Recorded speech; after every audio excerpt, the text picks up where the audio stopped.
obras. Então, olhando para a Babilônia, nós aprendemos a colocar Deus na frente, coisas que eles não fizeram. Olhando para a Babilônia, nós aprendemos a fazer bom uso daquilo que Deus está colocando nas nossas mãos, coisa que eles não fizeram. E olhando para a Babilônia, nós aprendemos uma outra coisa. Quando a Babilônia chega para dominar o povo de Deus, por permissão de Deus, aí ela se torna um instrumento de correção. O povo havia pecado e rescindido em pecado. Não foi uma, duas, três vezes que Deus corrigiu o povo, foram várias. Por diversas vezes Deus corrigiu através dos profetas, maiores e menores, Isaías, Jeremias, Daniel, Ezequiel. Todos corrigiram o povo acerca, volte a Deus, parem com a idolatria. E o povo não escutava. Uma hora se consertava e logo depois caía. Era influenciável. Qualquer povo estranho conseguia fazer a cabeça do povo de Deus. E se repetindo a correção, Deus toma uma atitude e permite que a Babilônia entre em Jerusalém, levando o povo cativo para corrigir o povo. Nós muitas vezes, como diz um pastor amigo meu, entramos no deserto com os próprios pés. Muitas vezes nós enfrentamos lutas que nós mesmos criamos.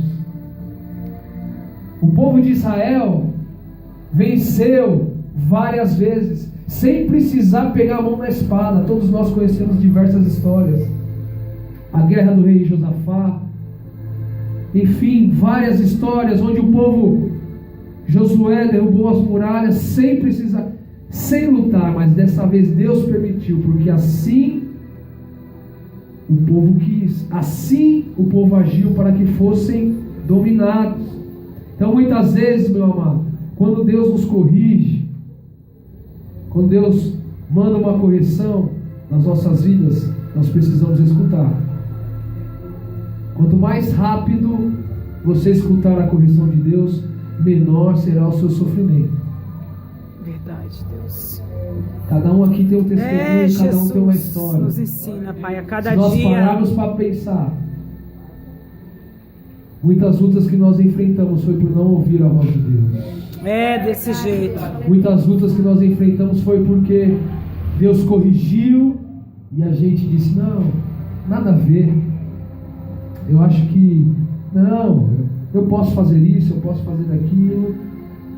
E quando nós chegamos ao ponto decisivo, quando nós chegamos na hora H, Deus não está conosco e a derrota é certa. Desse jeito. Deus não está conosco e aí nós caímos. Deus está longe e aí nós não temos com que se amparar. Então, meus amados, nessa introdução ainda, falando sobre a Babilônia, guarde isso no seu coração. Guarde isso no seu coração. Você precisa colocar Deus na frente de tudo. Glória a Deus, aleluias. Fazer bom uso daquilo que Deus está te nos dando. Ensina, Jesus, a cada e você momento. precisa ouvir a correção de Deus. Deus. Ouvir a correção do Senhor. Se Deus está te corrigindo é porque Ele te ama e Ele sabe que é o melhor para a tua vida. De Deus. E através dessa palavra nós chegamos até Daniel, que é o tema da nossa mensagem nessa noite. Como resistir à Babilônia? Como vencer a Babilônia? Como conseguir a aprovação de Deus na Babilônia?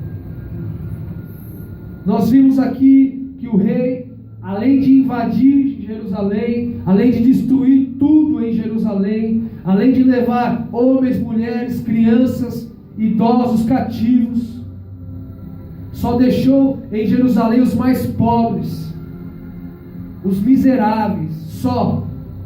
O restante foi todo levado cativo para serem escravos. Há histórias que dizem que crianças carregavam mais que o peso do seu próprio corpo.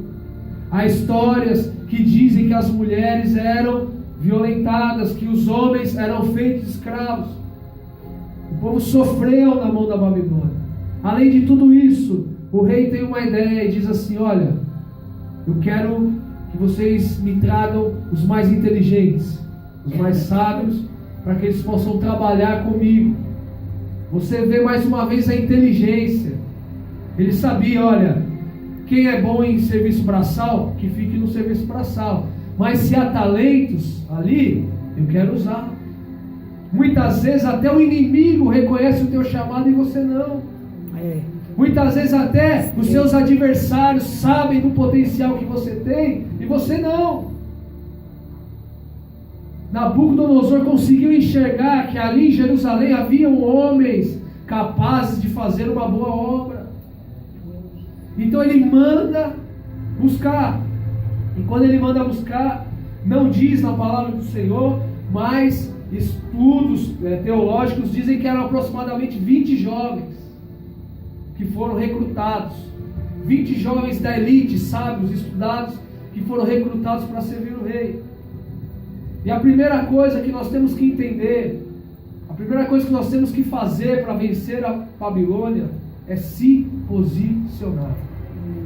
Jesus, aleluia! Se posicionar. O que Deus quer de nós nessa noite é uma posição. Glória a Deus. Daniel e seus amigos foram chamados, mas a partir do momento que Daniel pisou na Babilônia, ele não deixou a Babilônia entrar no seu coração. Glória a Deus. É o que muitas vezes nós ouvimos e nos esquecemos. Nós estamos no mundo, mas o mundo não pode estar em nós.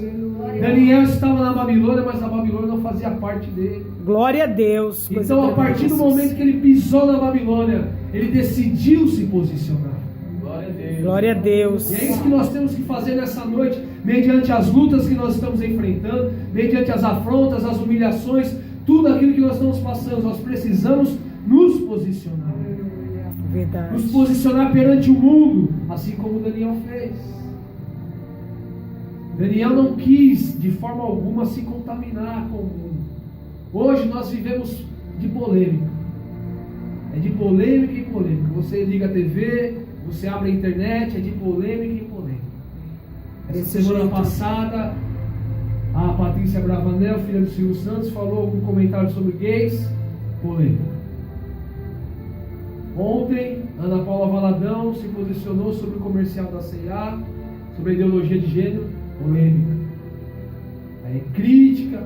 Meus amados, o mundo está aí, as paixões do mundo estão aí. Você não deve criticar, você não deve julgar, você não deve apontar. Você precisa se posicionar. Glória a Deus. O que diz a palavra de Deus e ponto. É desse jeito, Jesus. Eu não sou dessas pessoas que ficam discutindo em comentários.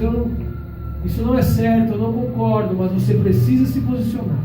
Glória a Deus. Essa é a minha posição e eu não abro mão. E é assim na nossa vida, é assim no nosso dia a dia. É assim em todas as nossas circunstâncias. Se posicionar perante o mundo. E uma coisa que é interessante também é que nós devemos nos posicionar até mesmo dentro da igreja. É dura essa palavra, mas a Bíblia diz em Mateus 7: nem todos que dizem Senhor, Senhor entrarão no reino dos céus. É desse jeito. Haviam 20 jovens comprometidos com Deus. 20 jovens que cresceram ouvindo a palavra de Deus, mas só 4 resolveram se posicionar. É desse jeito. Então, quer dizer que 16 se corromperam. E muitas vezes nós, dentro da igreja, nos deixamos levar pelaquela turma morna. Então, um pé lá, um pé cá. É desse jeito, terrível, Jesus. Aquela turma que vê defeito em tudo. Vê defeito no pastor, vê defeito no louvor, vê defeito na liderança, mas o defeito não quer ele. Aquele irmão que é só sair do culto, que é fofoca. Aí você se contamina. Você precisa se preocupar com o mundo, com quem está dentro da igreja também. Porque senão a gente cai nessa mesma sentença de Mateus 7. Porque ele fala: nem todos que dizem Senhor, Senhor entrarão no reino dos céus. E diz mais: muitos dirão Senhor, em teu nome eu curei, profetizei, expulsei demônios, e o Senhor dirá naquele dia: apartai-vos de mim, porque eu não te conheço. Meu Deus, verdade. Então o que Deus cobra de nós, os dias